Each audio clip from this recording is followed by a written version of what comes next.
It's a beautiful bacon day, Cookie Crusaders. Today we're going to be testing out a unique T-Night team.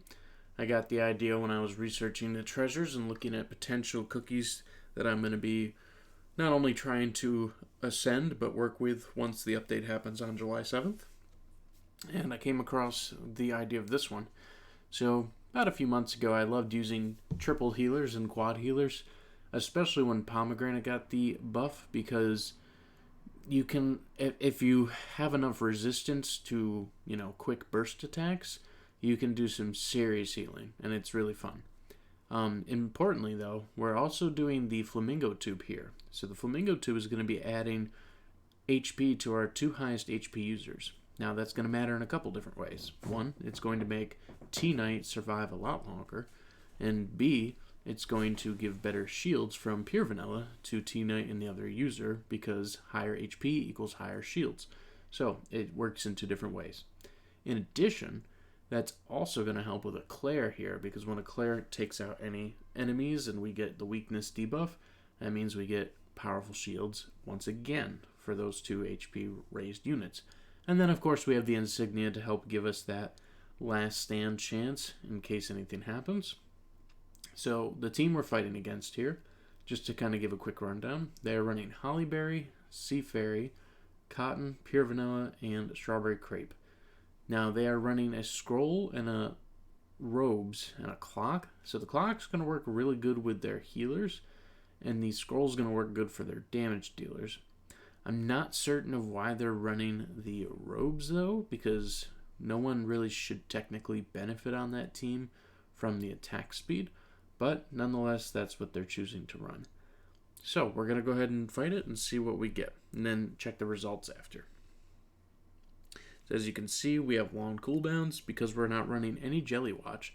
We are not getting faster heals because the abilities are taking longer to activate.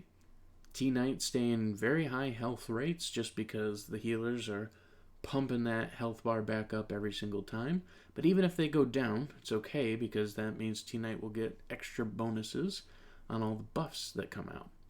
And so as you can see, quite a lot of damage, but then boom, our healers go right back to work, and then the weakness hits against the enemy teams, more shields apply, and the cycle continues back and forth. So this is not one of those fast teams that's going to work right out the bat. And actually you can see we're actually under the 30-second mark. So we're really in the kind of cutting it close, maybe even the draw style type of team, but it's interesting nonetheless. And so 12 seconds remain. We technically win with 100% health and eliminate the enemy team. So let's look at the stats. So T-Knight's actually not the one doing the most damage here. Eclair is, and that's because of the buffs from T-Knight being applied to Eclair.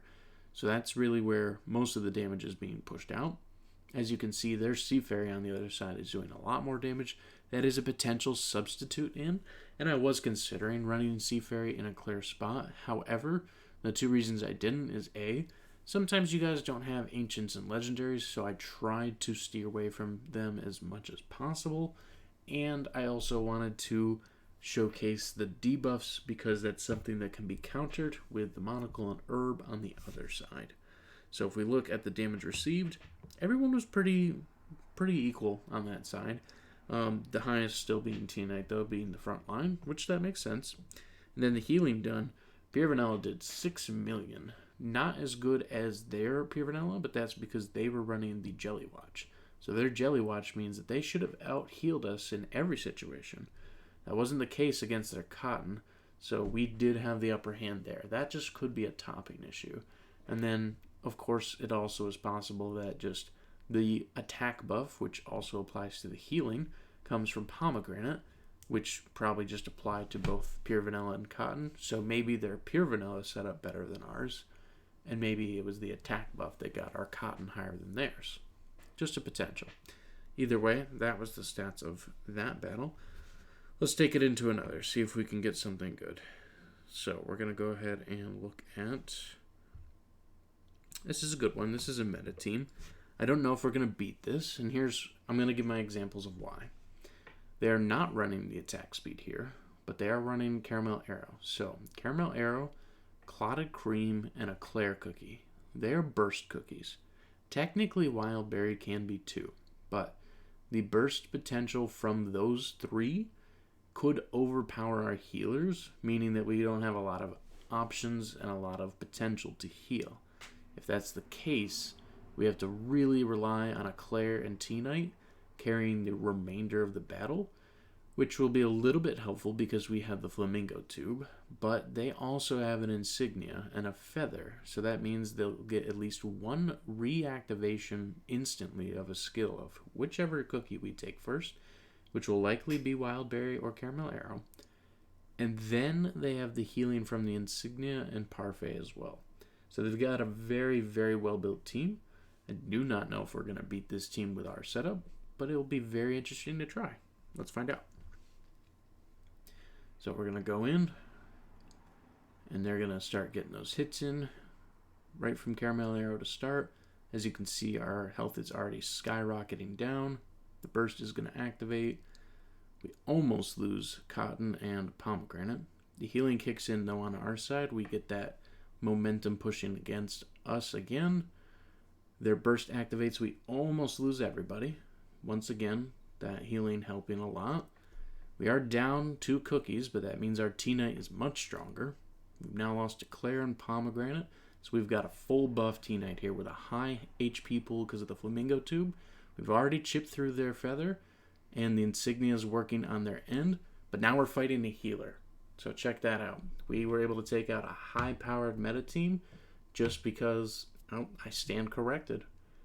Whatever they had there for Parfait was able to finish the job. I don't know why, though, because they didn't have any activations on us, unless it was a hidden leftover Caramel Arrow boat that activated. Interesting. We were very close. Very, very close. The only thing that I think could have helped us a little bit better is if we had had more damage resistance on our cookies, because I can show you the toppings real quick. So the toppings on our cookies, 38.4% on T-Knight. A lot of room to grow there. You know, defense, HP, could have been much bigger. Pomegranate, no damage resistance on. Eclair, 22.3, pretty high, but still room to grow. Cotton, 1.8, basically none. And then Pure Vanilla, 25.6, but Pure Vanilla was our second cookie to die. So there was room to grow as far as damage resistance, and if we had that, we should have definitely won that battle. But that was what the healing was doing. It was, we were almost dying, then we were just pulling back very quickly. Almost dying, pulling back. Yes, the Jelly Watch in place of the Flamingo Tube could have gotten our weakness debuff on faster and our healing faster. But the nice thing about the Flamingo Tube is that it gives a really high health pool to 2 specific cookies, which really coordinates very well with the shields both from Eclair and Pure Vanilla. I would love to hear your thoughts on the team overall. Do you think that once ascended, this is a team that might really kick off further into the battles, especially because Eclair, Cotton, and Pomegranate are 3 cookies that I'm sure everyone will try to ascend.